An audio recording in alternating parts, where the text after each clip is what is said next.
Hello guys, welcome back to Asian competition classes. हमने शुरू किया है टीसीएस के प्रीवियस ईयर पेपर जितने भी 2016 से 20 के बीच में आए हुए हैं और ये इम्पोर्टेंट होंगे आपके group D, SSC MTS and SSC GD और एनटीपीसी सीबीटी 2 के लिए मोस्ट इम्पोर्टेंट होंगे। आइए बिना देर किए हुए शुरू करते हैं। ये पॉलिटी का भाग नंबर 4 है और ये वीडियो बहुत ही कम समय का होगा और बहुत ही महत्वपूर्ण होगा सभी एग्जाम ओरिएंटल। बात करते हैं सबसे पहले फंडामेंटल राइट की। तो फंडामेंटल राइट जिनको हम बोलते हैं मौलिक अधिकार, जो हमारे एक्ट 12 से 35 में आते हैं और भाग आते हैं 4 में। सिंपल सा क्वेश्चन आता है कि ये कहाँ से लिए गए, तो आपका आंसर हो जाएगा यूएसए यानी यूनाइटेड स्टेट ऑफ अमेरिका से ये लिए गए हैं। अमेरिका से और भी कुछ लिए गए हैं, राष्ट्रपति निर्वाचन, राष्ट्रपति निर्वाचन, उपराष्ट्रपति और न्यायपालिका, ये भी आप याद रखेंगे।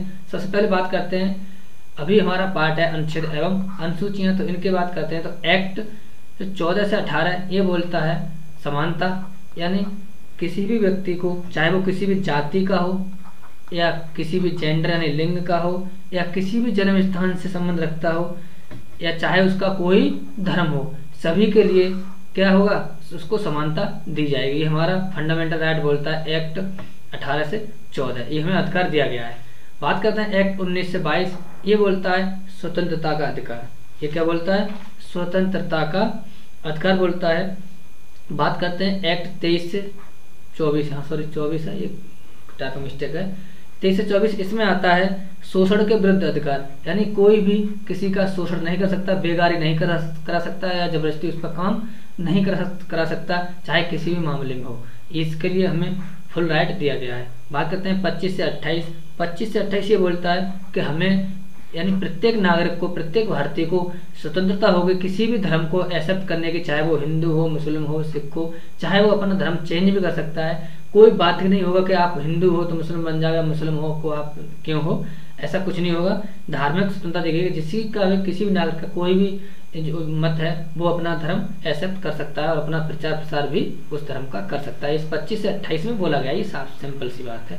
एक्ट 29-30, एक्ट 29-30 बोलता है शिक्षा का अधिकार, यानी शिक्षा संबंधी और संस्कृति संबंधी अधिकार। मान लो हमारी संस्कृति है पैंट पहनने की तो हम पैंट पहनेंगे, किसी की संस्कृति सभ्यता है जो भी है कुर्ता पजामा पहनेंगे तो कुर्ता पजामा, कोई भी किसी पर क्या दबाव नहीं होगा, उनको स्वतंत्रता दी जाएगी कि उनकी जो संस्कृति है, जैसे उनके पूर्वज करते हैं, उनको आप जिंदा रख सकते हैं उस संस्कृति को या चेंज कर सकते हैं, उनको फुल राइट दिया गया है। और शिक्षा है, जो कोई भी गरीब है, अमीर है, कैसी भी शिक्षा है कोई भी ले सकता है, इसको कोई भी मतभेद नहीं किया जाएगा कि तू अमीर है तो तुझे शिक्षा नहीं दी जा सकती, तू एलएलबी नहीं कर सकता, तू बीए बीएससी नहीं कर सकता है, तू पढ़ नहीं सकता।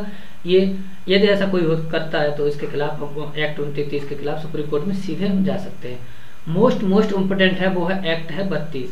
अब बात कहोगे इसमें 31 कहाँ गया, 31 देखो भारतीय संविधान संशोधन 1944 के द्वारा इसको क्या कर दिया गया, 31 को संपत्ति का अधिकार था, उसको एक मौलिक अधिकार न मानकर उसको कानूनी अधिकार बना दिया गया था। उसमें से 31 उसमें था। नेक्स्ट बात करते हैं 32 की। 32 इंपोर्टेंट इस वजह से है क्योंकि इसको भीमराव अम्बेडकर जो संविधान निर्माता कहे जाने वाले भीम बाबा साहब, भारत के संविधान जिन्होंने रचयिता हैं, उन्होंने सोल ऑफ कॉन्स्टिट्यूशन ये इसको कहा है भारतीय संविधान को, है ना। एक्ट 32 इसमें कहा है कि सोल ऑफ कॉन्स्टिट्यूशन यानी सभी संविधान की आत्मा बोला है इसने। क्या बोला, संविधान की आत्मा बोला है एक्ट 32 को अम्बेडकर के द्वारा। यानी कहने का मतलब यह है कि जितने भी ये जो हमें राइट दिए गए इनका कोई भी उल्लंघन करता है तो हम एक्ट 32 के तहत सीधे सुप्रीम कोर्ट में जा सकते हैं और उसके खिलाफ उचित कार्रवाई की जाएगी। अब बात करेंगे जितने भी क्वेश्चन आए हुए हैं इस टॉपिक से, अनुच्छेद एवं अनुच्छेद, वो सारे हम कवर करेंगे अभी चंद मिनटों में। तो वीडियो को बिना स्किप किए हुए देखते रहिए। मोस्टली 5 से 7-10 मिनट का वीडियो होगा और आपके लिए बहुत इंपॉर्टेंट होगा। तो शुरू करते हैं पहला क्वेश्चन। तो पहला क्वेश्चन हो जाएगा आपका, पहला क्वेश्चन देखते हैं, भारतीय संविधान के किस अनुच्छेद के तहत राष्ट्रपति किसी राज्य की संवैधानिक सिस्टम में विफल होने की दिशा में उस राज्य का शासन संभाल सकता है। यानी किसी भी राज्य में या मुख्यमंत्री नहीं बन पा रहा है तो वो संविधान संभाल सकता है किस अनुच्छेद के तहत, तो आंसर हो जाएगा आपका 356, एक्ट हो जाएगा 356। क्योंकि आप बात करें आपातकाल कब लगता है, 3 बार लगता है। एक लगता है 352 के तहत, है ना। 352 क्या है, जब भारत में आपातकाल लग जाए या कोई भारी आक्रमण हो जाए तब राष्ट्रपति, बस ये तो याद रखेंगे, राष्ट्रपति किसकी सलाह पर, मंत्रिपरिषद की सलाह जरूर लेना अनिवार्य है। मंत्रिपरिषद की सलाह पर अनुच्छेद 352 के तहत राष्ट्रपति शासन लगा सकता है। बात करते हैं 356 की, तो 356 में ये कहा गया है कि जब किसी भी राज्य में वहाँ का संवैधानिक तंत्र विफल हो रहा है तो उसमें राष्ट्रपति शासन लगा सकता है 356 के तहत, उसमें उसका खुद संभाल सकता है। और 360 होता है वित्तीय आपातकाल। वित्तीय आपातकाल 360 के अंतर्गत आता है। नेक्स्ट क्वेश्चन देखते हैं, अनुच्छेद 336 के कुछ सेवाओं के लिए किस समुदाय को विशेष प्रावधान दिया गया है? तो 336 ये बोलता है एंग्लो इंडियन समुदाय। एंग्लो इंडियन समुदाय बोलता है। देखो इसमें मैं और बता दूं थोड़ा सा कि 356 में जब वो लगाता है तो 336 आंग्ल भारतीय समुदाय के लिए विशेष क्या दिया गया है? प्रावधान दिया गया है। नेक्स्ट देखते हैं, नेक्स्ट क्वेश्चन है आपका और इम्पोर्टेंट क्वेश्चन है, जीवन एवं व्यक्तिगत स्वतंत्रता के संरक्षण को भारत के संविधान के किस अनुच्छेद के अंतर्गत लाया गया है? तो आंसर हो जाएगा 21 इम्पोर्टेंट इस वजह से बन जाता है, मैं आपको बता दूं कि 21 देता है प्राण एवं दैहिक। ये मान लो आपातकाल लगा हुआ है तो क्या आप खाना खाना छोड़ देंगे? नहीं छोड़ सकते ना। तो ये जिंदगी जीने का अधिकार देता है, प्राण एवं अपने देह की सुरक्षा करने का अधिकार देता है। ये कभी खत्म नहीं होता, चाहे आपातकाल लग जाए। सारे आपके अधिकार छीन लिए जाएंगे इमरजेंसी के समय, लेकिन 21 कभी छीना नहीं जाएगा। 19 में बोला गया कि आपको बोलने की स्वतंत्रता है, ये आपको आगे बताऊंगा। संविधान के अनुच्छेद 78 में निम्नलिखित में से किसका वर्णन किया गया है? तो इसका इम्पोर्टेंट आंसर है पीएम का, प्रधानमंत्री को कराने के कर्तव्य में। ये थोड़ा सा कुछ गलत है इसमें, तो मैं आपको सिंपल से बताता हूँ। आंसर हो जाएगा डी, प्रधानमंत्री और मंत्रिपरिषद। प्रधानमंत्री और मंत्रिपरिषद दोनों ही जो काम करेंगे कानून संबंधी वो सूचना देंगे राष्ट्रपति को, और राष्ट्रपति इनसे कोई सूचना ले सकता है। तो आंसर हो जाएगा आपका डी। नेक्स्ट क्वेश्चन देखते हैं। नेक्स्ट क्वेश्चन है आपका, भारतीय संविधान के निम्नलिखित में से किस भाग के अंतर्गत अनुच्छेद 36 से अनुच्छेद 51 सूचीबद्ध है? दिए गए सरकारी समिति मौलिक कर्तव्य राजनीति के निर्देश सिद्धांत निम्नलिखित में से कौन सा अनुच्छेद उपराष्ट्रपति के चुनाव से संबंधित है? तो इसमें दो क्वेश्चन है, इसमें खुद टाइपिंग मिस्टेक है ना। दो क्वेश्चन है तो साफ क्वेश्चन है कौन सा अनुच्छेद उपराष्ट्रपति के चुनाव से संबंधित है। तो ये क्वेश्चन लेते हैं हम, इसको करते हैं कट, इसको आगे हम डिटेल में क्लियर करेंगे। ठीक है, तो आंसर हो जाएगा कौन सा अनुच्छेद उपराष्ट्रपति के चुनाव से संबंधित है? तो आंसर हो जाएगा आपका 66। अब मैं आपको बताऊं कि उपराष्ट्रपति के चुनाव से संबंधित है क्या? 66 है। अब बात करते हैं 62 की। तो 62 क्या है कि राष्ट्रपति पद की रिक्ति, जब राष्ट्रपति का पद रिक्त होता है उसमें कंडीशन में क्या किया जाना चाहिए? तो उसमें लिखा हुआ है अनुच्छेद 62 में। और 68 की बात करते हैं तो 68 में है उपराष्ट्रपति की जब नियुक्ति होती है तब 68 में क्या किया जाना चाहिए वो लिखा हुआ है। और 64 में लिखा हुआ है उपराष्ट्रपति, 64 में उपराष्ट्रपति और राज्यसभा का संबंध, उपराष्ट्रपति और राज्यसभा का क्या रिलेशन होना चाहिए वो आपको बताया गया है अनुच्छेद 64 में। नेक्स्ट क्वेश्चन देखते हैं। नेक्स्ट क्वेश्चन है भारतीय संविधान का अनुच्छेद 17 किससे संबंधित है? मैंने अभी आपको बताया था कि 12 से 35 क्या दिया गया है? फंडामेंटल राइट्स दिए गए, आपको याद रखना है। और भाग ये 3 में आते हैं, तो अनुच्छेद भाग 3 में 12 से 35 17 ऑलरेडी बीच में आ गया। तो कानून के समझ समानता तो ये बोलता है आपका अनुच्छेद 14 कि सभी व्यक्ति चाहे लिंग जाति भेद से किसी भी अलग हों लेकिन कानून के प्रति उनको सभी को समानता दी उपाधियों का ये किया गया आपका अनुच्छेद 18 में। शिक्षा का अधिकार मैं बता चुका हूँ, ये आपका 21 में किया गया है। और 17 का किया गया मोस्ट इम्पोर्टेंट है वो अस्पृश्यता का अंत, इसको बोलते हैं छुआछूत। यानी कि कोई भी व्यक्ति, ये बोलते हैं 1955 अधिनियम के तहत ये कहा गया है कि कोई व्यक्ति अनटचेबल, ऐसा नहीं कह सकता कि इसको हम नहीं छू सकते, है ना। तो ये किया गया किसमें? अनुच्छेद 17 में। ये आपको याद रखेंगे। भारतीय संविधान का अनुच्छेद 17 बोलता है अस्पृश्यता का अंत, यानी कोई व्यक्ति किसी से ये नहीं कह सकता कि तू छूत है अछूत है ना। निम्न में से कौन अनुच्छेद मानव के यातायात एवं बलात्श्रम के रोकथाम से संबंधित है? मैंने आपको बताया था अभी थोड़ी देर पहले ही बताया था कि अनुच्छेद कौन सा है? 23 मानव के यातायात एवं बलात्क्रम नागरिक, यानी बेगारी नहीं करा सकता, किसी का कोई शोषण नहीं करा सकता। तो मैंने आपको बताया था 23 से 24 में ये कहा गया है। 23 से 24 में क्या कहा गया है? शोषण के विरुद्ध अधिकार। इसका आंसर हो जाएगा कहाँ है? 23 ये रहा, आंसर हो जाएगा 23। नेक्स्ट क्वेश्चन देखते हैं। नेक्स्ट क्वेश्चन है आपका, भारतीय संघ की आधिकारिक भाषा का उल्लेख भारत के संविधान की किस अनुसूची में है? तो जो जितनी भाषा हैं वो भारत की 8वीं अनुसूची में है। और इसमें बता दो भाषा के कितनी है टोटल, इस समय 22 भाषा सम्मिलित हैं। अब इससे इम्पोर्टेंट क्वेश्चन बहुत बनता है, क्योंकि देखो पहले जब मूल रूप से 14 भाषा सम्मिलित थी, इसमें कितनी थी, जब भारत का संविधान बना था तो 14 भाषाओं को मान्यता दी गई थी। तो 1967 में, ये जरूर याद रखेंगे कि 1967 में कौन सी भाषा जोड़ी गई, तो 1967 में जोड़ी गई थी आपकी सिंधी। ये कितनी बार क्वेश्चन पूछा गया है। फिर जो भाषा जोड़ी गई उनको सबको देखेंगे, है ना। तो 1992 में, फिर बाद में आई 1992 में जोड़ी गई आपकी भाषा 3, वो थी कोंकणी।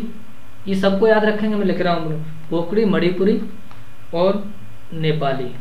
ये 3 भाषा कब जोड़ी गई भारतीय संविधान में, और कौन सी सूची से संबंध है, तो आपका हो जाएगा सूची है 8वें भारतीय संविधान में जोड़ी गई। पहले मूल रूप से 14, 67 में सिंधी जोड़ी गई, 1992 में कोंकणी, मणिपुरी और नेपाली जोड़ी गई, और फिर जोड़ी गई आपकी 2003 में।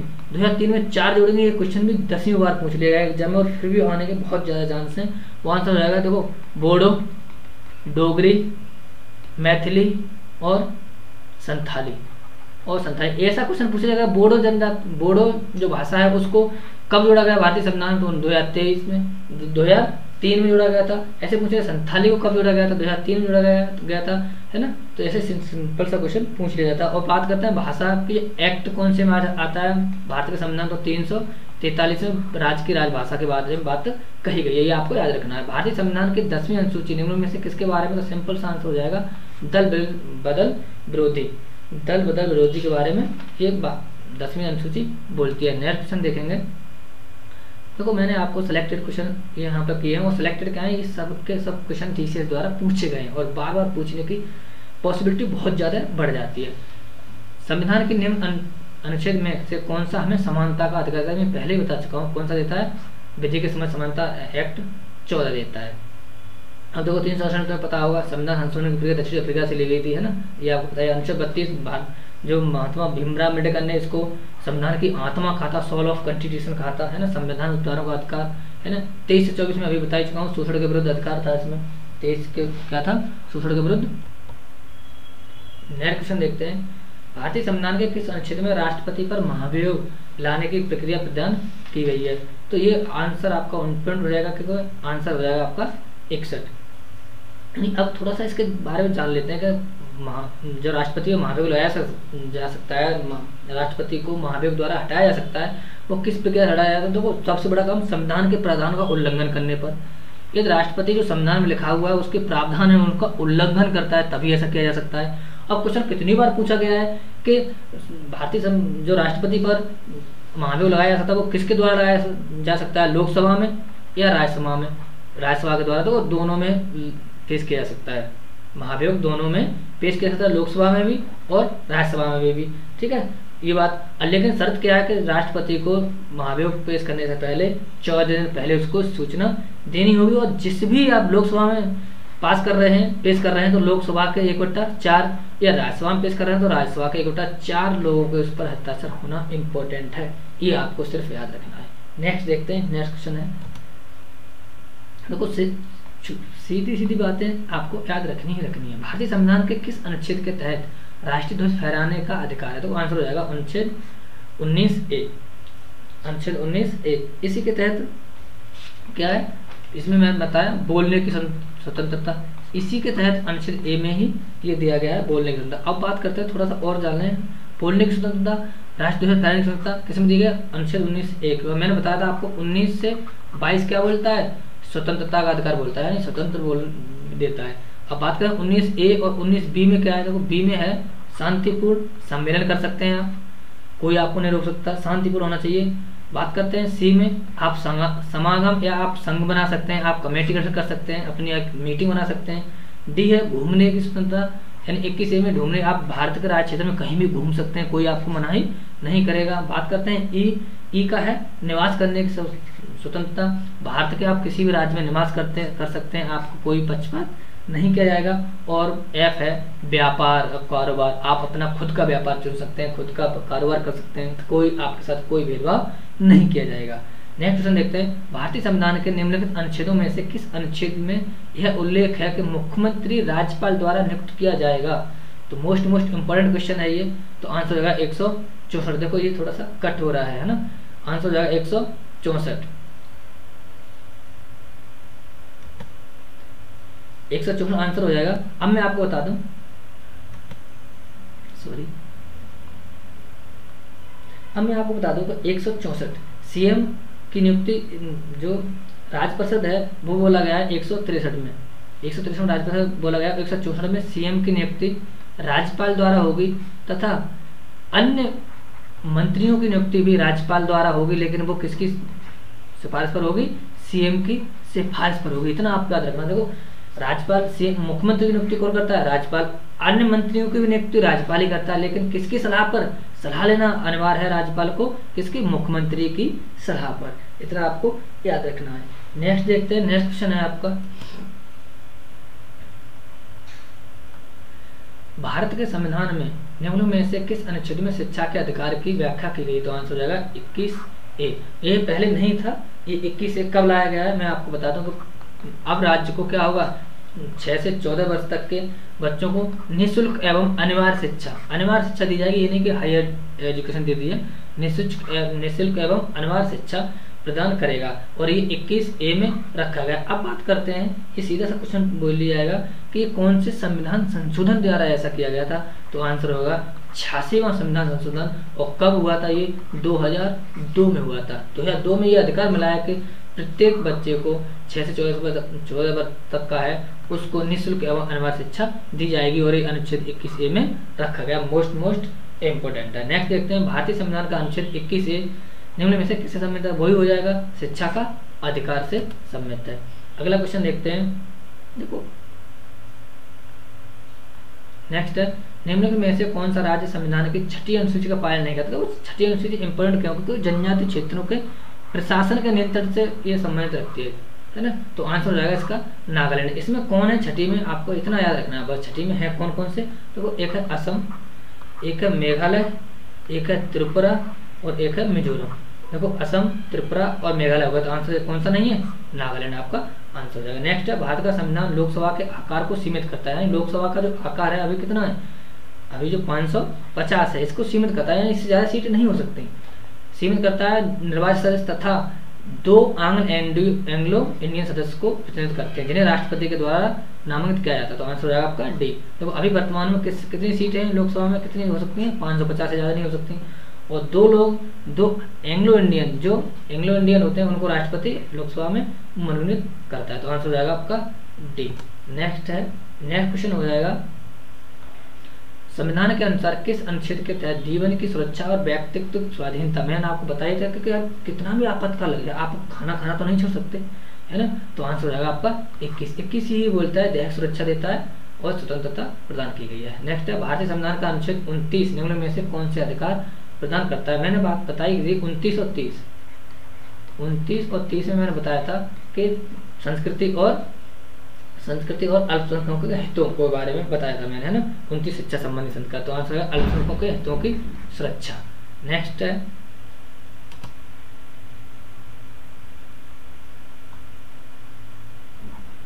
हमारे संविधान का कौन सा अनुच्छेद यह कहता है कि सदन में बोर्डों समतुल्यता की स्थिति में मतलब वोट या दोनों सदन में बराबर हो जाए तो उसकी स्थिति में स्पीकर के पास अंतिम एक कास्टिंग वोट होता है, यानी जिसको बोलते हैं निर्णायक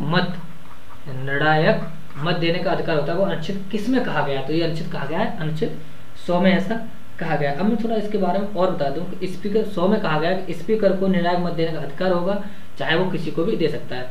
अनुच्छेद एक्ट 99 में कहा गया कि सांसद पद ग्रहण करने से पहले, जितने भी संसद हैं वो पद ग्रहण करने से पहले राष्ट्रपति या उससे नियुक्त किसी भी व्यक्ति के साथ प्रतिज्ञा अवश्य लेंगे। ये एक्ट 99 में कहा गया। अब 97 में कहा गया है कि जो सभापति है या उपसभापति है और जो उपाध्यक्ष है इनके वेतन के बारे में बोला गया है। और 101 बोलता है कि संसद में जो यदि स्थान रिक्त हो जाएगा तो उसको हम कैसे भरेंगे, वो 101 बोलता है। ये सारे चार आपको याद रखने हैं। नेक्स्ट देखते हैं, भारतीय संविधान के अनुच्छेद 112 के तहत तैयार वार्षिक वित्तीय बजट।